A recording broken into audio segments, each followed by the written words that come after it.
Hello YouTube, I'm Ephraim225, and I'm going to play The Legend of Zelda. Why? Basically because I felt like it. I mean, my channel has gone so long without a playthrough of The Legend of Zelda, so I decided, okay, I'm gonna do a playthrough. I'm just gonna go, like, no script, no nothing. Let's just talk about The Legend of Zelda. Because, you know, this started one of the most classic game franchises in history. And, you know, the original's pretty stand out from the rest of the series, come to think of it. Like, do any of the Zelda games, well, are any of them as open as the original Legend of Zelda? Like, before Breath of the Wild? Not exactly. I mean, they're not, like, the most completely linear things ever. Skyward Sword's pretty linear, but, you know. So, yeah, I'm just gonna play Legend of Zelda, and, I'm going to completely throw the dungeon order in the trash, because I'm going to level 3 first. Yeah, all the game guides and everything, they tell you not to go to level 3 until you have the first sword upgrade, but I don't care because I'm going to go into level 3. And I'm not even going to explore the entirety of the dungeon. I'm just going to pick up this first key for free. Why do they give you a key for free like that? That's so weird. Anyways, I just stabbed an enemy through the block. It's the NES. There's going to be a couple quirks here and there. So yeah, these enemies, when you hit them, they split in two. They can also go through the blocks, which is very strange. And I'm trying to hit this guy with the sword beam. You kill all the enemies in that room and you get a key. So these enemies are called Dark Nuts. It's actually pretty odd to encounter them this early in a Zelda game, but you can't hit them from the front. You have to hit them from the sides or the back. Actually, it's very interesting because the way the game checks for whether or not you're allowed to damage a Dark Nut is based on Link's facing, not where they actually got hit. So if you use a bomb and you're like facing towards the Dark Nut, the bomb isn't going to damage them, even if it looked like the bomb exploded in their behind. In their behind, I can't believe I said that. Okay, so there's a bomb drop in that room, which is really good because bombs are basically the most, like, they're a commodity in the original Legend of Zelda. They're actually a resource, so you have to be careful about using. They're both an extremely good attack option early in the game, and they bomb walls. Like, just like in most other Zelda games, you can bomb holes in the walls to move forward in the area. However, in the original Legend of Zelda, they never ever mark any of the bombable walls, which is actually really bad because there's no way to know if you're going to be able to bomb a wall before actually trying it, and you're wasting valuable bombs. And that was extremely lucky. I got a second bomb, which is... yeah, nah, it was just luck. It was just luck that got me that bomb. Anyways, next room here, we have even more Dark Nuts. There are a lot of Dark Nuts in level 3. They really want you to get that first sword upgrade before you come in here. Luckily, you don't have to kill all of them in that room. You can come down here and pick up the raft. Yeah, this is still the only Zelda game with a raft as an actual... well, Zelda 2 had a raft too. And Link's Awakening, you could, like, rent a raft or something. I don't remember that much. But yeah, we've got the raft now, which does a grand total of one thing in this game. It lets you unlock level 4. And there's another free key in that room. Keys are also another commodity, and this is the only, like, Zelda game that lets you take keys from one dungeon into another dungeon. So I'm actually collecting all of these keys and then never using them, because if you, like, use them, then you're just going to be wasting keys, because, like, half the dungeon just has the map, the compass, and a couple of other things in it. You actually only need to explore, like, half the rooms in this, in level 3. Well, the map is actually right there, so... I have no idea what those top rooms are, and yes, the dungeon is in fact shaped like that. So here we have the first boss, and the first boss is now dead. Yeah, it actually amazes me that I got that lucky with the first boss. Anyway, so there's the first piece of the Triforce. You have to get the 8 pieces of the Triforce, and I am talking really, really quickly. I guess that's because this is kind of sort of a speed run. I wanted to see if I could beat the original Legend of Zelda in less than 1 hour. Like, the runs these days, they get to the end in under, like, 20 minutes or something. So I've been talking way too quickly. So I just wanted to see if I could do it in under an hour. And this is also a green Zelda playthrough, which means we're not getting any rings, which means Zelda is going to be in a green dress at the end of the game. And that also means that we are going to have to hold the wedding in Termina because we don't have any rings to do the wedding with. Okay, so level 4. This is another enemy that splits in two when you attack it. It splits into 2 red keys. I have no idea why the bats are called keys, but there are also blue keys, like in this room right here, and there's another free key. They just give you all of these keys for free, but they give you a lot of keys for free also. And I would make a joke involving a certain chocolate candy, but I can't think of a good one. So the rooms in this dungeon are dark because you're supposed to have the blue candle. You only get the blue candle by buying it from the store for 60 rupees, and, you know, I'm a complete miser. I am a complete money person. I'm Scrooge McDuck, okay? I'm Scrooge McDuck. I don't want to spend too much money on things I don't need in the long run, because eventually you can get a red candle, which will work much better than the blue candle. The blue candle can only be used once per room, but the red candle can be used as much as you want. That's so weird that they would actually include the blue candle. The blue candle being only usable once per room is like the most restrictive thing ever. So here we have another kill room. You're supposed to kill all the enemies in here, and this is pretty common for The Legend of Zelda. These two enemies are called like-likes. They eat your shield, but I don't have the upgraded shield, so these two enemies are like the most pathetic enemy ever, because they can only hit you one time, and then you're stuck inside them, but you never take any damage until you break free. Which is actually pretty weird. Also, they look like pancakes. So, this room is frequently regarded as the breakfast room because there's slimes and pancakes. Yeah. That sounds like the most epic breakfast ever. So yeah, you kill the enemies, and then you're supposed to know that you can push that block somehow. The Legend of Zelda is very cryptic at times. But yeah, you kind of needed a hint book back in the day, or I suppose you were supposed to spread all the secrets through word of mouth, which is generally how that worked back in the day, especially in Japan, but not in America. In America, we fly solo because you're a wuss if you don't fly solo, I guess. So we just picked up the ladder. The ladder lets us build a bridge across small gaps like that. It's so hilarious to think Link is just running around carrying that tiny little stepladder and using it as a bridge. Like, it could have been just like a block of wood or something. So anyways, this room is a very good example of, you know, unlocking that door down there would have been a huge waste because there's actually a huge pool of water between the map and the little platform. There's like, when you go in that room, you can't really see it because, you know, the room is dark. So bombing through that wall just let us skip a mini-boss, which is actually pretty good because I don't want to, like, I've only got 4 hearts, man.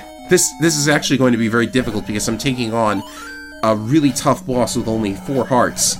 And that was a very good bomb, by the way. Like, it got another bomb drop. So you kill all the enemies in this room, you push the block, and here we have the first real boss that isn't going to die in 5 seconds. This is a Gleeok. It has 2 heads, which means we should probably get up on the Hydra's back, but I don't want to do that because then I will get hurt. This is actually really difficult because you have to, like, stab at the heads while avoiding these hits. Yeah, this is actually going to be really tricky. And of course, when you cut one of the heads off, it doesn't grow back, it actually starts flying around and shooting at you even more, which is just insane. Like, that's gotta be one of the toughest early game bosses I've ever seen. But we got the second piece of the Triforce. Now back to what I was saying about that room with the map. The room is like this one little pier that you enter from the south, and then there's like this pool of water, and the outer edge is more walls. You're supposed to come in from one of the other directions in order to get the map. And I have no idea why I went back to the dungeon. I guess I thought I must have forgotten something. But if you use the key on the door, that doesn't get you to where the map is. You just see that the map is there and you're supposed to come in from another part of the room. And you'll be all like, well, what the heck? What was the point of using that key? That was a total waste. So yeah. And I believe I'm about to get back into dungeon order now. So I'm going to enter the actual level 1 of this game after I kill a couple enemies for some more rupees. Because we're eventually going to need lots and lots of money. It is amazing how much money they want you to spend. So here it is, level 1. Finally, we're doing the actual dungeons in actual order. Except not, I'm going to leave level 1 and then come right back in because...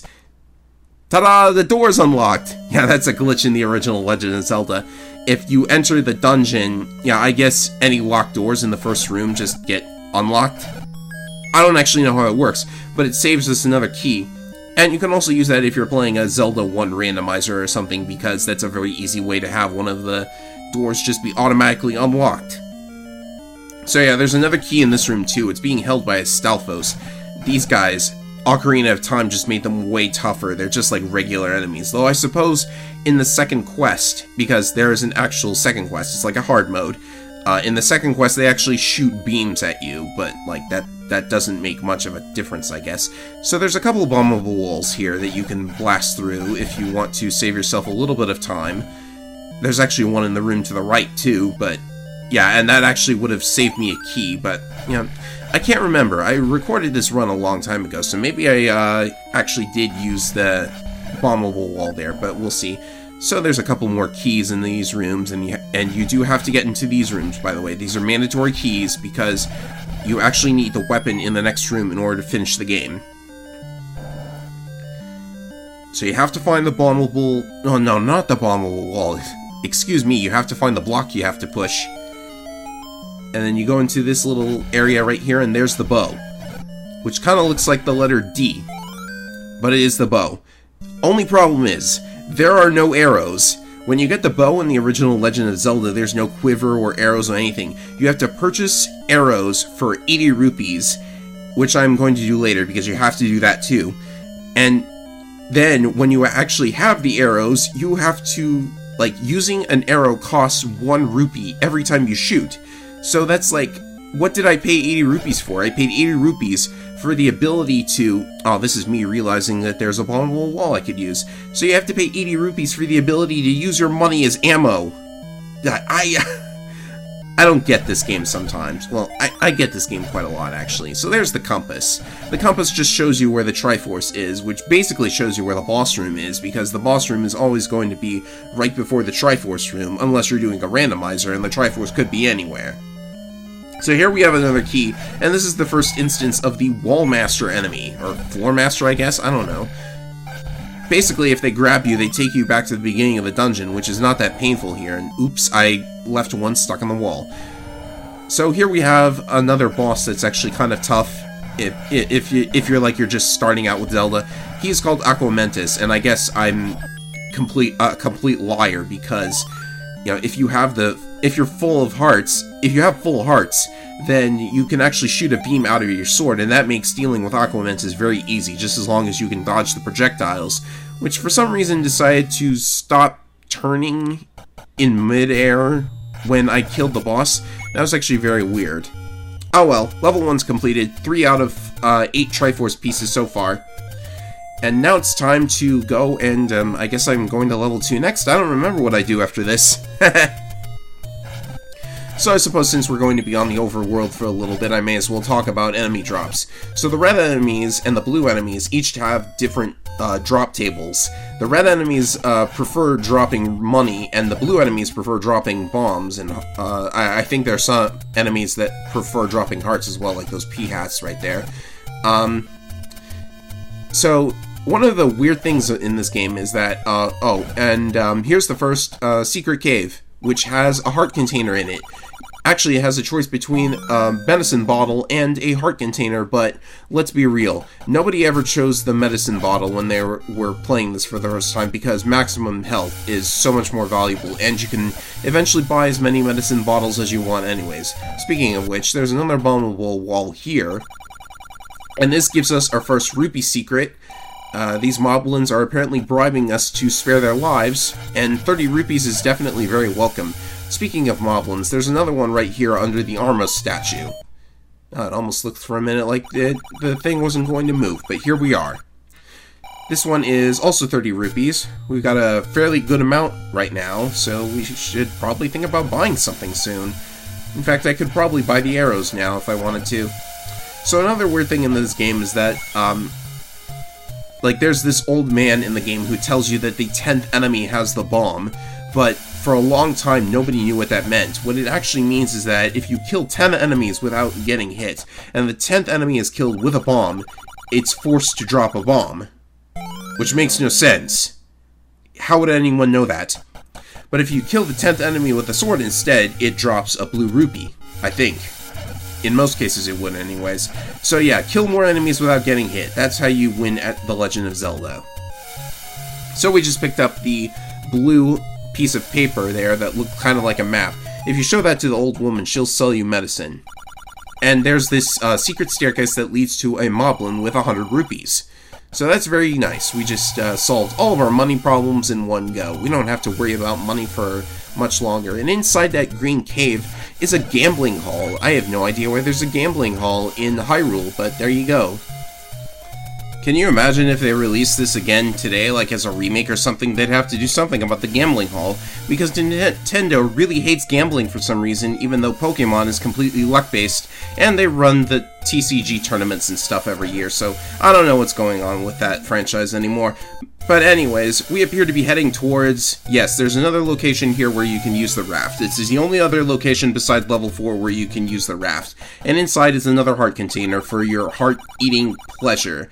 I know it looks like a candy heart, but, you know... Since they come out of the enemies when you kill them, I can't imagine anything else but Link eating an actual heart inside of the... Yeah, I'm just gonna stop that right now. Anyways, on these little docks here, there is another heart container, and this is actually the only... Well, this is actually one of the few overworld screens where you're allowed to use the ladder. But anyways, we have quite a number of hearts now. And here we are indeed going to buy the arrows. The other item of interest is the magical shield, which will block certain projectiles that the regular shield cannot, but can be eaten by the likes. And am I going to actually buy it? No, I'm probably going to buy bombs, yeah. Bombs for 20 rupees. You can buy that just about anywhere in Hyrule. So yeah, they have lots of explosives for sale, and they're allowed to... And they allow little kids to run around with high-grade explosives. Of course, who knows how powerful the bombs actually are if they were to be used in real life. They're probably just like... You know, when were explosives first invented in the Middle Ages anyhow? Ah well, I'm just talking about random stuff while I wait for my character to get into the next dungeon. So, yeah, that item there, by the way, is the alarm clock, and it freezes all enemies on the screen. Unfortunately, I can't kill all the enemies on screen because one of those enemies on that screen is the Zora. Yes, Zoras were your enemies back then. And, oh, it looks like we're going to get the first sword upgrade.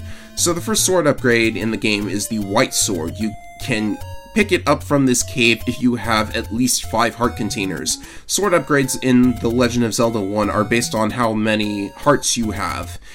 And they've never done sword upgrades like that until the Master Sword in Breath of the Wild. Yes, truly Breath of the Wild is a highly enhanced Zelda 1 remake. I guess. So that's the white sword. It's basically a white sword. Who knows what it's made of? It could be made of white clay, it could be made of white metal, it could be made of steel, I don't know. But it kills enemies twice as fast, and that enemy right there is called the Lionel. I just killed him for the catharsis factor because the Lionel is not only the most annoying overworld enemy in The Legend of Zelda 1, it is also the worst enemy in Breath of the Wild, so that was done purely for catharsis. And I should also point out that they put one right outside the White Sword Cave. Like, they expect you to be there when you have 5 heart containers. How did they expect you to get around an enemy that does a full 2 hearts of damage? I don't know, but if you constantly go up that mountain, you will eventually walk right into level 5. This place is called the Lost Hills. Just like the Lost Woods, except hilly. I don't know. So yeah, this first enemy has Gibdos in it, and they don't exactly have a weakness to fire like they normally do in the rest of the franchise, but the one in this room is holding a key, and you can bomb to the left here. You actually want to bomb to the left here because there's a special item that you have to pick up in these rooms, and luckily, in case you ran out of bombs, there's a Gibdo there with more bombs, but I've got 6 out of 8 maximum bombs. You can hold 8 bombs maximum, and here is the most annoying enemy in the dungeons proper. The blue Darknuts. They're stronger than the red Darknuts. They do 2 hearts of damage, they're even faster, and they turn quicker too. But fortunately, I seem to have found their blind spot, because if you stand in front of that block, they can do almost nothing to you unless they get lucky and have the mental capacity to actually turn around the block. Yes, the fact that you can walk halfway into a block from below is a very critical tactic when fighting in Zelda 1. Zelda 1's combat is actually very difficult. But if you know the tricks to it, then it's actually pretty simple to do eventually. But yeah, blue Darknuts are still one of the most incredibly painful enemies ever. And there are dungeons in this game that are absolutely flooded with them, but actually I'm lying, there's actually an even worse enemy, but don't go south because that's a waste of a key. Actually, I think there's a key in that room, but you know, don't go in there anyways. And yeah, I have no idea why I decided to use a bomb there. That was actually very silly. So once we kill all of these blue dark nuts, we will be able to push that block and unlock the staircase leading to the dungeon item of level 5. Yes, we are collecting these dungeon items pretty quickly because Zelda 1 dungeons have no sense of actual dungeon design, I guess. Like, they're just, like, the items are just scattered randomly around the area, so, like, if you know where everything is, you're eventually going to pick it all up. Or you can pick it all up quickly, rather. So yeah, I'm actually not looking too good here. I can only take 2 more hits. 3 more hits, excuse me, I got lucky and picked up a heart. I can only take 2 more hits again. So, we just have to finish off this enemy here, and it drops a fairy. Enemies can drop fairies in The Legend of Zelda 1, like I'm pretty sure they can drop fairies in other games too. Rarely, anyways. But you can't put fairies in bottles because there are no bottles and there's no fairy net. So we just picked up the recorder. It is not, in fact, a whistle. I guess it could be a whistle, but it's actually very interesting that the first musical instrument introduced into Zelda was not, in fact, an ocarina. In A Link to the Past, the musical instrument is in fact an ocarina, it's just named a flute for some reason. And of course they had an ocarina in everything from Link's Awakening onwards, except for like the harp in Skyward Sword or something. But yeah, we have a whistle slash recorder slash whatever it's called. On the overworld map you can use it to... it is a fast travel item. You can use it to call a whirlwind that takes you to dungeons that you've already completed, which is actually very useful because you can take shortcuts, and there are ways of manipulating where the whirlwind will take you. There isn't exactly a user interface for selecting which point on the map you want to warp to. But anyways, we have Dodongos in this room, which I'm going to completely ignore because I don't need to actually kill the ones in that room. But there's a way to manipulate the Dodongo into always dropping extra bombs for you, which is very nice, because when you're fighting Dodongos, you kind of want bombs. And I believe if you kill all the enemies in this room, you get a blue rupee, which is 5 extra rupees. Very nice. You want to pick up all the rupees you can when you can. So here we have some more Gibdo, and let's see, what's in the next room? The next room has regular dark nuts. Well, that's actually very strange because this dungeon has been spamming the blue dark nuts for so long. It's actually very weird for there to be regular dark nuts. And in this room we have a bunny-looking enemy called a Pole's Voice. Now, in the original Japanese Legend of Zelda, it was released on the Famicom Disk System, which had an add-on for... Well, actually, the Famicom's second controller has a microphone on it, and what you would do is you would yell into the microphone, and that would kill all the Pole's Voice. Their weakness is sound, you see. But you can't do that in the American version because the NES doesn't have a microphone on it, so they changed it to where you can actually shoot the Pole's Voice and kill them in one hit with the arrow, which is very convenient.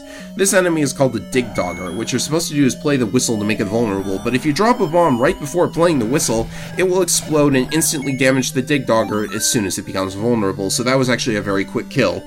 Later incarnations of Dig Dogger are going to be very hard to deal with, but for now, hey, we got the fourth piece of the Triforce, excuse me. 4 down, 8 to go. We're halfway there, and it's only been 23 minutes. That's very nice. So yeah, I'm going to demonstrate the whistle. It's probably going to take me someplace lame, like level 3 or something. Oh, hey, here we are. It's level 3. Now, you can actually control which place you're taken to by the whirlwind based on Link's, based on the direction Link is facing. Because if you're, like, I was facing north, so it took me to level 3, but if I were facing north and I played the whistle again, it would take me to level 4. And if you play the whistle multiple times before the whirlwind actually catches you, then you're going to change the destination again. It's all very weird. And I played the whistle there and tried to unlock level 7, but I forgot that I actually need something else. I assume I need something else. That's why I'm going someplace else to get something else. Yes, I just remembered that I need a special item in level 7, and it's actually very annoying because it's the only example of, in some games, like, you get an item and you're only allowed to use it a couple of times to get past a puzzle or something. It's basically a key card. That's what this item is. This is the bait / monster food / meat / you feed this to one monster that you're not allowed to kill in order to get past him and progress with level 7, and it costs 60 rupees there. But there are other shops you can get it at, and it costs like 90 or 100 rupees. It's really awful because it's basically a paywall. You have to pay money in order to use the item to get through this dungeon, so that's Very, very bad design decision, and they also give you no hint that that's what you're supposed to actually do. So yeah, you drain the water, and we're in level 7 now. And level 7 is actually a bit of a breather if you go through the dungeons in the order you're supposed to anyways. Because these enemies are, like, if you come in here with all of the late game equipment, then, you know, these enemies are going to be very easy. Like, they're Gorias, like, after dealing with everything throughout the rest of the game, especially what's in level 6, which I'm going to do last in this playthrough. Yeah. So yeah, level 7's a bit of a breather, but it does have lots of vulnerable walls and other annoying stuff in it. And this is also where we're going to get the red candles, so we saved ourselves 60 rupees by not buying the blue candle. Which I suppose makes up for the 60 rupees I had to spend on the monster food, but whatever. So yeah, have I introduced bubbles yet? The bubbles are those... Well, they don't exactly look like skulls, but you know what I mean. Those enemies are called bubbles. They're supposed to resemble flashing skulls. If you touch one, you can't use your sword for a little bit, but in the second quest they introduced an even worse variation on the concept, which I thankfully do not have to deal with. They introduced red and blue bubbles. The red ones, or is it the blue ones? No, the red ones. The red ones take away your sword ability permanently until you hit a blue bubble or turn the game off. So that's actually a really, really annoying thing. The second quest is just full of horrible, horrible concepts, and I may do a playthrough of it if I can beat it in under an hour like I did here. So I think I have to use a key here. Yes, I have to use a key there, and here's the room with the annoying enemy. For some reason you can't kill this guy and he just says grumble grumble. You can't kill him, and in fact if you stab him, those two flames start shooting fireballs at you. It's so weird. But you just have to feed him and you get past. It's so dumb. Like, why is it even there? It should not be there, in my opinion. It is a very bad design decision to make one item in the game a key card. The only other use the food has is that it can lure enemies to it. Like, I guess it makes them think the food is you, from an AI programming perspective, but like, jeez, that's still the most useless item ever. Why would you want to lure enemies without, like, killing them? There's, like, one puzzle in Oracle of Ages that makes you do that. So yeah, I guess we have another kill room here because we have to kill all these blue Gorias. I have no idea why they're called Gorias. That doesn't have anything to do with boomerangs. They're the only enemy in the game that uses boomerangs, which is pretty unique. And I kind of wish that they would come back in a later Zelda game. They only really did in one of the Oracle games. I think it was Seasons. So yeah, we bomb through this wall, and then you can actually hear the cry of the boss in the next room over. But he's you can't actually get in there from here. There's another room you have to go to. And I have no idea why I'm shooting off these arrows. But you can see, in fact, that the arrows, like, are based on your money count. So I guess we're using money as a projectile. But they do kind of look sharp. Those rupees do look sharp. By the way, I think it's worth noting that the rupee is, in fact... Oh, here's the red candle, by the way. I think it's worth noting that the rupee is actually a real-world currency. It is the currency of the country of India. But in the real world, rupees are not jewels. They are paper money. So I have no idea why you would make the currency of The Legend of Zelda the currency of India, and then, like, make it, like, not paper money. Well, I guess in the medieval times they probably weren't using paper money, but then again, they probably weren't using the rupee as currency anyways. But what do I know about Indian history? The only thing I know about India is that they really like fat elephants for some reason, which makes me feel a whole lot better about my personal internet hobbies. And we will leave it at that before I insult somebody again. Or make them feel uncomfortable. I don't know. I don't want to make anybody feel uncomfortable with this video. I want people to have fun watching it. Which is why I'm going to use the same tactic I used on the previous Dig Dogger on this one. Unfortunately, this Dig Dogger is a little tougher because it splits into 3 instead of just 1. But luckily, it only takes 2 arrow shots after that bomb to kill them. And one of them was kind enough to drop a fairy. And oh my goodness, there are more bullets in this room than a Toho game. That is so weird. Why are there so many bullets? How are you supposed to avoid taking damage in this place? That is so crazy. And here we have Dodongos. Now, I'm actually going to kill these ones, and, or am I going to kill these ones? No, I'm just going to bomb to the next room. Silly me. I promise I will kill a Dodongo because I know you all can't wait to bomb some Dodongos. So we have wall masters in this room, and you're actually supposed to kill them all, which can be a bit difficult because you have bubbles that stop you from using your sword, and you have wall masters that threaten to take you back to the beginning of the dungeon if you get hit even one time with them. But fortunately, if you use the bow, you can kill them very quickly. And you actually have to go into this little passage here to access another part of the dungeon where the boss is. And then you have to find the next bombable wall, but if you're looking at your map very carefully, you should be able to see where it is you're supposed to bomb. But I'm gonna kill these enemies to try and get some health back. I have no idea why I'm trying to get some health back. Maybe I just want to reduce the amount of time that filling up my hearts again takes when I pick up the Triforce piece. So here we have the boss, and it's yet another Aqua Mentis, which if you've come in here after beating level 6, this is actually a piece of cake. And of course, it only took me 3 hits to kill him with a white sword anyways, so yeah. That's... how many Triforce pieces is that now? 3, 4, 5, 1, 7... That's 5 of them so far? So yes, we're half an hour in, and we already have 5 out of the 8 pieces of the Triforce, which I think is an actually interesting point about this game to talk about, because, you know, some people, like me, I actually think I like shorter games that take, like, maybe 4 to 5 to 10 hours instead of, like, 30-hour or 40-hour RPGs like Kingdom Hearts or something. Because, you know, the shorter the game, the more you're able to replay it. You obviously want to have, like, a game that's worth the money you spend on it, but that doesn't necessarily mean it takes, like, 40 to 50 hours to complete it. Maybe the game has a bit of replay value to it, like this game does. I always like to complete it over and over again, every so often in my life, because, you know, knowing where everything is makes it much easier to break the game by getting all of the good stuff in the very early parts of the game. For example, I know that you can burn this bush with a red candle here. Did I mention you could burn bushes with a candle, by the way? It has more money in it, and I'm going to need some more money in order to purchase stuff, but 10 rupees is not nearly worth the amount I was expecting. Oh boy. So yeah, you can burn the corner of this tree here, too. You know, if the trees were actually... oh, this is actually a shop with 100 rupee food in it, and a 90 rupee magical shield, so at least you can get the magical shield for the cheapest possible price there. But yeah, if you burn the 5th bush from the right here, you will get another heart container, which, you know... you know, at some point you wish they kind of, like, made the trees a different color or something. Like, hiding all of these secrets on the world map, you know, it makes it worth exploring the map and trying out burning bushes or bombing walls. But you have no idea where the bombable walls or the burnable bushes are, so you have to keep, like, trying a bunch of stuff on every possible square on the map, and it's, like, so annoying. Like, if you know the internal workings of this game like I do, you know that if there's a cave already visible on the screen, then there's probably not going to be a hidden cave anywhere, so you can skip that part of the map at least. Oh, by the way, here's another bush you can burn. But you have to, like, actually bomb a wall in the second quest in order to enter one of the dungeons. Actually, you have to bomb a wall on the first quest as well.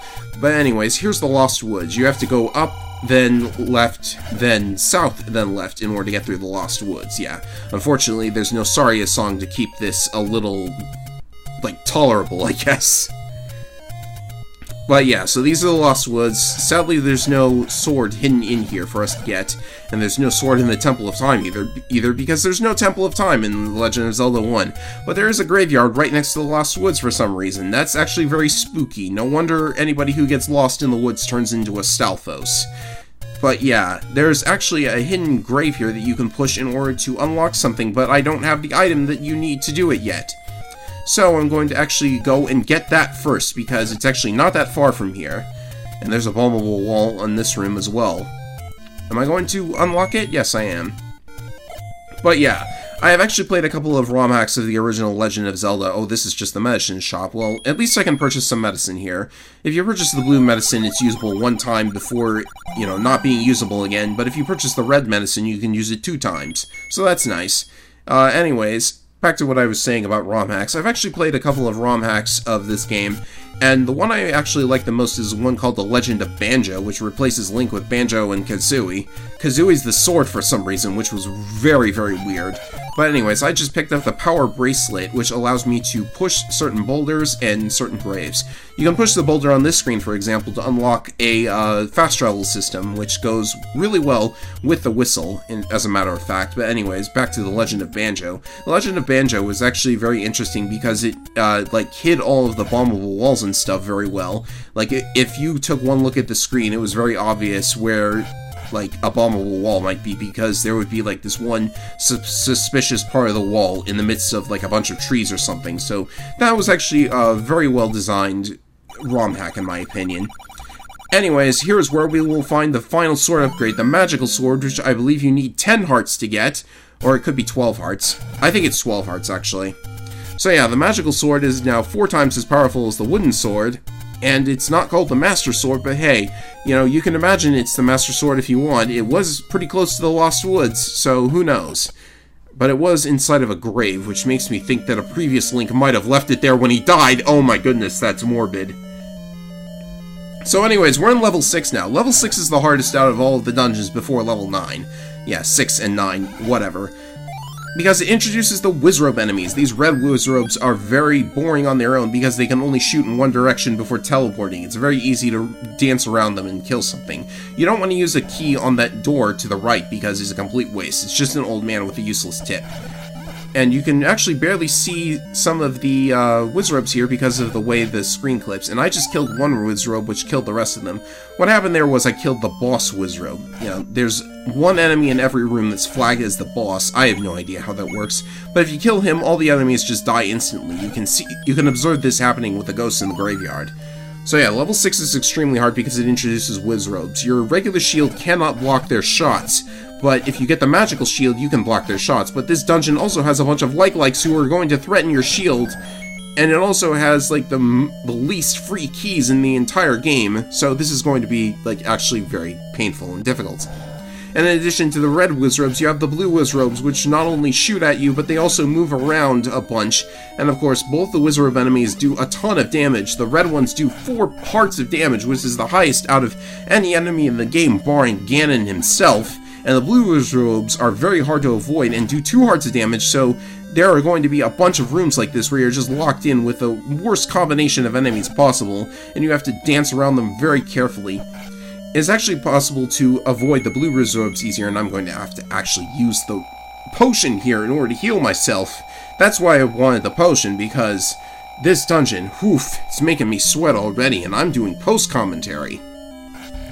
So anyways, one of the techniques you can use to avoid the blue Wizrobes is to actually hide on the halfway point between each tile in the room, because you notice that they have to align themselves to the grid in order to be able to turn or move. And they also have to be facing you exactly on the same column or row that you're on in order to be able to fire at you, so you can avoid their fire if you're, like, I don't know. You don't have to kill the Wizrobes in this room, thankfully, but I always like to kill the red Wizrobes because they're so easy to defeat, and they die in one hit to the magical sword. Oh, and speaking of swords, these enemies are also immune to everything but the sword and bombs, so you know, why am I killing all the enemies in the room? Is there a key or something? 5 rupees. Well, that was a waste of time. I have no idea why I did that. That's probably going to have to be one of the things I work on. Especially because there's a Gleeok mini-boss, and this one actually has 3 heads as opposed to 2 heads, but you can damage race him fairly easily and just get past him easier that way. Naturally, there's going to be a 4-headed Gleeok in level 8. Gleeok. Ouch. I gotta work on my pronunciation. So you gotta be careful about using keys in this dungeon because there are a lot of rooms, and if you want the dungeon item, which I do for some weird reason, even though it's like the most disappointing item ever, you'd think, yeah, as a kid you probably thought that level 6 had the coolest dungeon item in the game, but it's actually one of the worst, like, objectively, even though it is pretty cool in my opinion. So yeah, now that we have the magical sword, these enemies actually die in one hit. You might have noticed, but when we hit the big slimes with the white sword, they don't split in 2 anymore, they just die instantly. Same goes for the Vyres, which is what those enemies are called. I guess they didn't want to call them vampire bats or anything because, I don't know, I guess they thought Bram Stoker had a monopoly on vampires, even though Carmilla came before Dracula did. Yeah, so anyways, the dungeon item for level 6 is actually very cool looking, but it's actually not that great in practice because the dungeon item is a magical wand that lets you cast the same spell that the Wizrobes do, which you might think is pretty cool because you can actually fight back against the toughest enemy in the game with their own weapon, which you'd think would be cool, except for the fact that they are completely immune to the magical rod. And wait a minute, I'm actually not getting the magical rod. Okay, that's fine. I can talk about the magical rod a little more. So, yeah, the magical rod is pretty much the most boring item in the game. Stabbing something with a rod itself will actually do white sword damage, which is kind of okay. But again, the wizards are completely immune to it, so there's no reason to go and pick it up unless you want to look really cool. There's an upgrade later in the game that will actually make the magical rod's attacks leave a small flame, which helps you light up rooms, but you already have the red candle for it anyways. And if you shoot off a projectile with that upgrade in tow, then you're actually not going to be able to fire again until the flame goes away, which is very annoying. So anyways, this is Goma. Goma's a pretty recurring boss in the Zelda franchise, but here he just dies in one arrow. Yeah.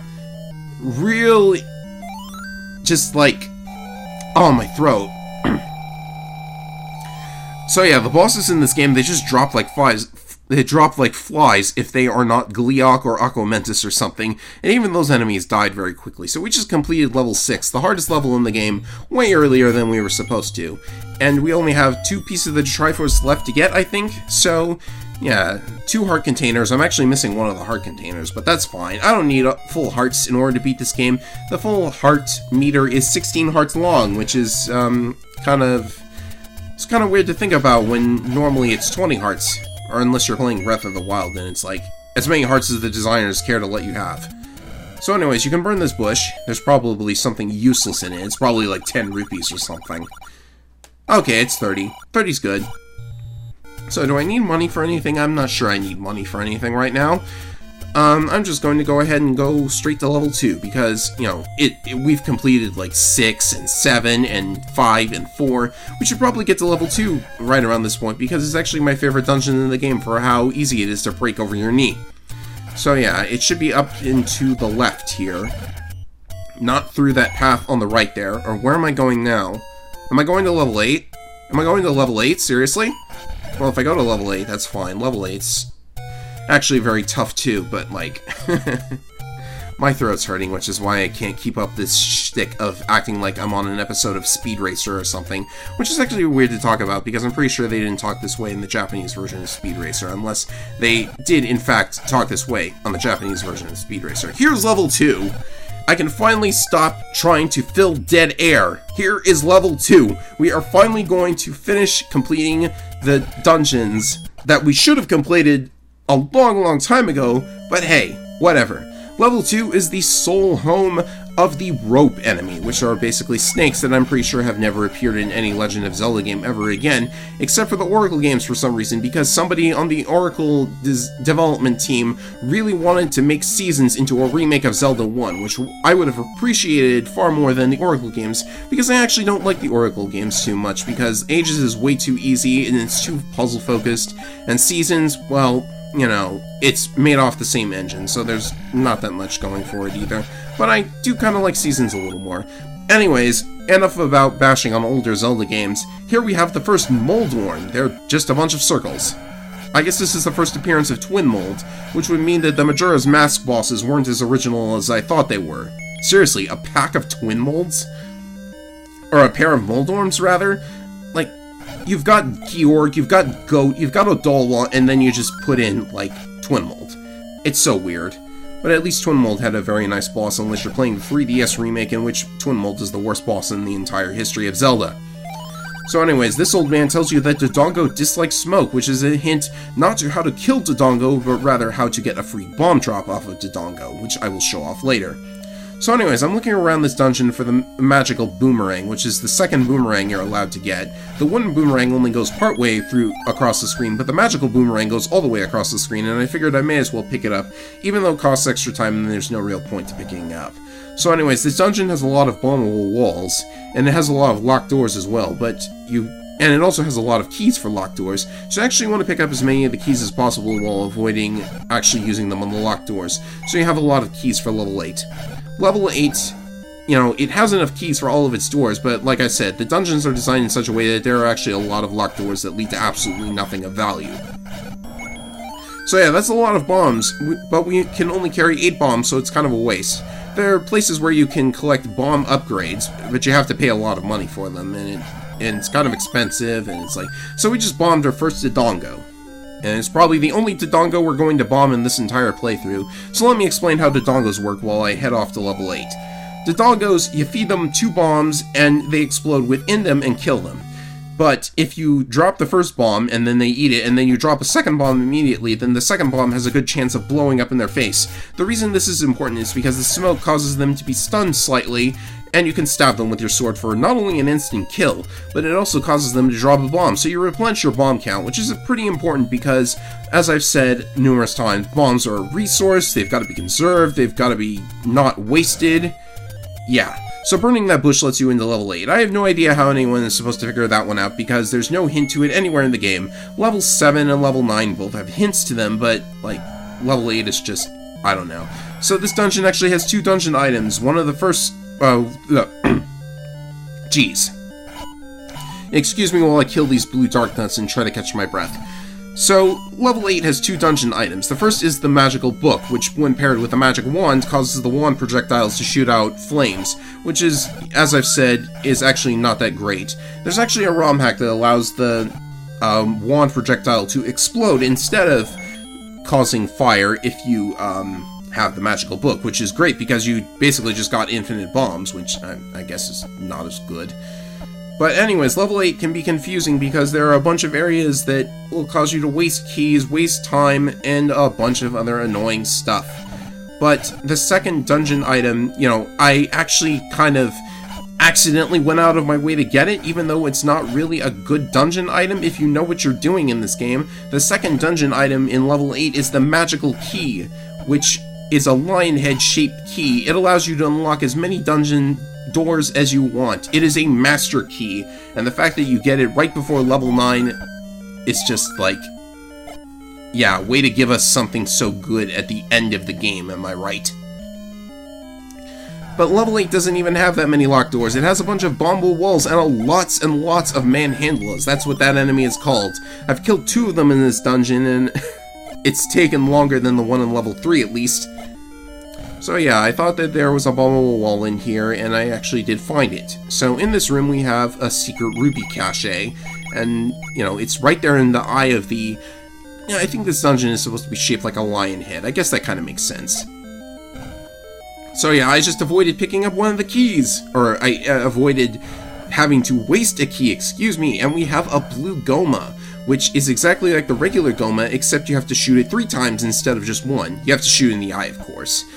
And it's very difficult to actually have a chance to hit while it's vulnerable, and I think I actually use a potion in this room, because there are just so many bullets flying around everywhere. You'd think this was a Toho game or Ikaruga or something. Is Ikaruga a shoot-'em-up? I get my shoot-'em-up names confused sometimes. A cave shooter. Like, just a cave shooter. You know, I actually think the bullets in this room have the same palette as Link, too, which is very, very weird. You can see on that freeze frame that they were green for a second, which is actually... and I just caught sight of the map. All of the rooms I've went into form a complete straight column aside from that one room I went into the side of. And why are there red darknuts here? Red darknuts die in 1 hit to the magical sword. This makes no sense. Well, I guess I'm happy to go into that room for the extra bombs. Yeah, you don't really need to go into that room, but there were some free bombs there, and I don't think I used a key on it. So anyways, where was I? Right, so I think I'm going to pick up the magical key here. There's no real reason to pick up the magical key because I know exactly how many keys and doors are needed in level 9. I've played through this game so many times. Yes, there's the magical key, actually. So yeah, this was the wrong room to go into. And you can see that the key now says that I have A keys.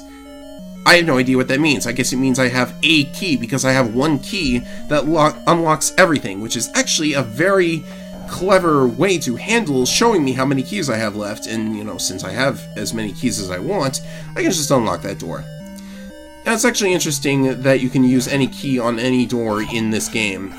Like, later Zelda games prevent that in order to stop you from, for example... Wow, I took a lot of hits right there. I hope I don't die in here. That would be very embarrassing. So yeah, they actually sell keys in the shops too, by the way. I wanted to mention that, because it is possible to render the game completely unwinnable, and oh my goodness, I am going to have the low health beeping on for a little while, unless I use, like, a potion or something. Wow, half a heart. I could just, like, get killed on the next hit, and I'm probably, you know, assuming I don't abuse invincibility frames, I am probably going to use a potion at some point. By the way, did I mention that you could abuse invincibility frames if you touch the bubble and then just make a break for it wherever you're trying to get to? Because it doesn't really matter if you, like, aren't able to use your sword if all you're doing is trying to get into the next room or something. And I was trying to shoot at the rupee because you can actually shoot items with the arrows in order to pick them up. It doesn't make any sense at all, but whatever. So yeah, you bomb north in here, and here is the final boss before level 9. It is a 4-headed Gleeok, and am I going to beat this without using the potion? Nope, I'm not going to. Unless I decide to be very daring for some reason, and oh my god, I can't believe I just did that. I don't remember much of this playthrough. It was recorded so long ago, but oh well. We have all 8 pieces of the Triforce. It is time to go and fight Ganon and get the Triforce of Power back from him. We just assembled the Triforce of Wisdom. There was no Triforce of Courage yet, which makes it very odd that they would call it the Triforce, because if it's called the Triforce, wouldn't there be 3 of them? I don't know. But it made the Zelda cartoon very weird because, you know, all that entire time I was wondering, oh, I didn't even have a potion. Oh, excuse me. But yeah, it made the Zelda cartoon very weird because they talk about the Triforce of Power and the Triforce of Wisdom, but they never talk about the Triforce of Courage, even though I guess it kind of did exist in Zelda lore by that point. So yeah, you can see that I'm trying to warp myself back to level 1 here because it's the closest dungeon to level 9, or at least it has the shortest path. There's like an entire section of the map with no dungeons in it, but there are a bunch of Lynels in the, like, in the mountains up there. Oh my goodness, my throat hurts. So yeah, I'm gonna buy another potion before I go off to level 9, because, you know, if you don't go into level 9 with, like, a red potion and just, like, a bunch of stuff, then I have no idea what you're doing. There's actually another item I could have bought called the Blue Ring. It costs 250 rupees, which is very close to the maximum amount you're allowed to carry. The Blue Ring halves all damage done to you, but we're doing a no-ring playthrough. So, yeah, no getting that item for us, and it actually saves us a bunch of money and time, so it's probably the superior choice when playing this game anyways.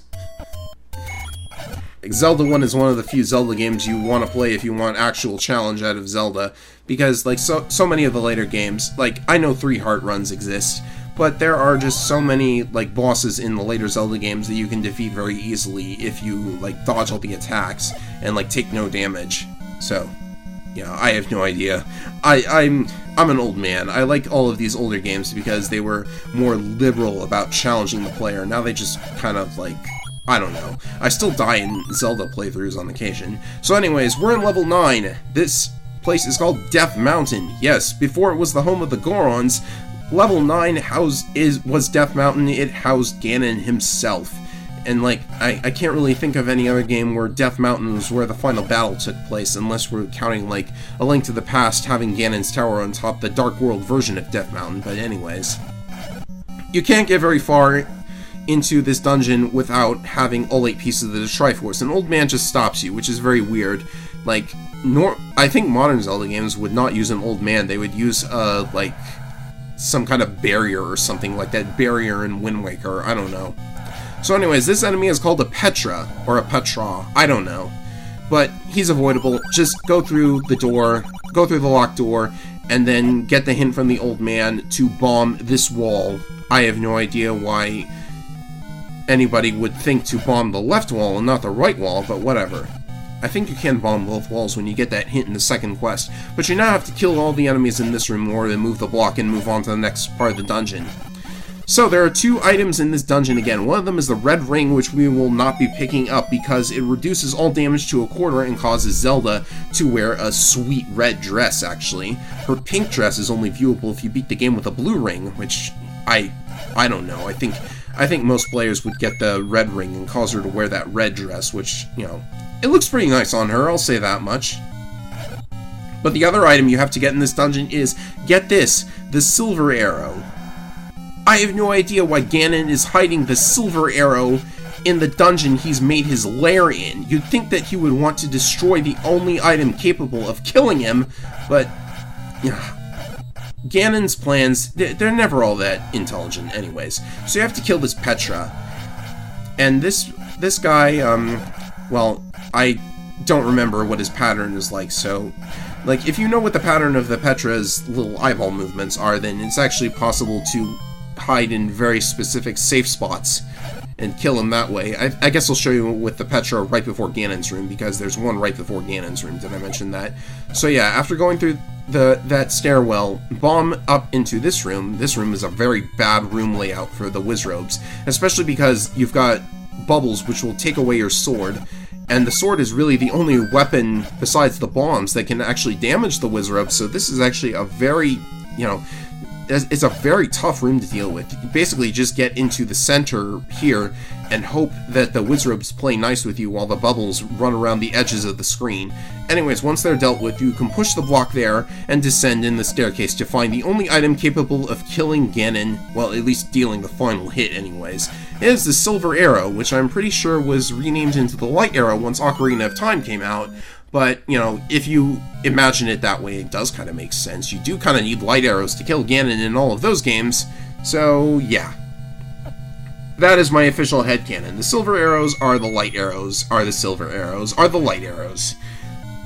And I am going to have to, yeah, this is another thing that's annoying. In order to push the blocks and go into the staircases, you have to kill all the enemies in the room, which means that even though you didn't have to kill all the enemies on the first go in this room, you have to kill them all again now in order to get back to where you were, unless you, I don't know, unless you intentionally die and wind up in the beginning of the dungeon again in order to, like, avoid killing them? I don't know.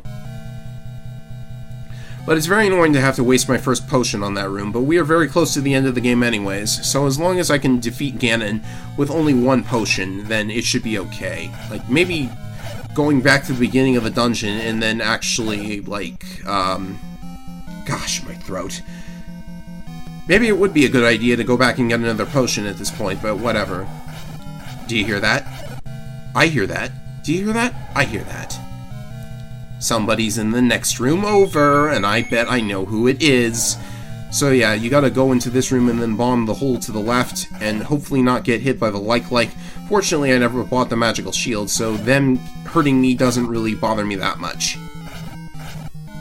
So in this room, you have to kill all the enemies and push the block again, and this time it's very annoying because the block actually, the staircase actually appears below the trap, so you have to lure the trap away to get into the staircase without getting hit.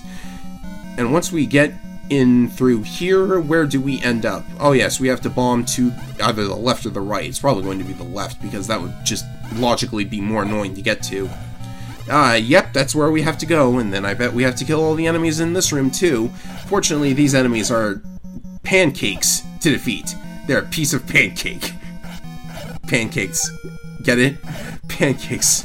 I don't know what is with all the pancakes in gaming lately. You've got Pokemon Sun and Moon and its pancake obsession. You've got The Legend of Zelda and its likes that look like pancakes. But, like, okay, so there's another Petra in this room. And notice its pattern does not extend very far vertically. So if you stand to the left or right, it doesn't extend very far vertically, but it doesn't extend horizontally at all. So if you stand over to the left of it here and just stab the enemies as they circle around the blue Petra, then you are pretty much safe. And now it is time to advance into the final battle of the game. This is it. The room goes dark before you enter it and then lights up. You dare bring light to my lair? You must die!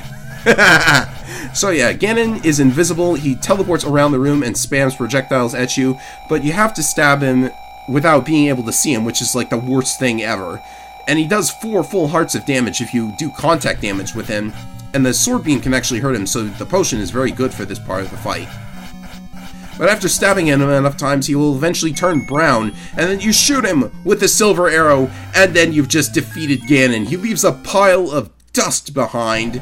That won't make for oh, maybe that'll come in handy for a stupid plot device in the sequel. But anyways, you come in here, you stab the flames, you touch the princess, you've saved Zelda, and you've saved all of Hyrule. And all 10 people that live in it. So that's The Legend of Zelda 1. Thank you so much for watching to the end if you have watched to the end. I will probably not do the second quest, at least I will not do it in this very weird commentary style that I made up on the fly. Thanks for watching, and goodbye, everybody.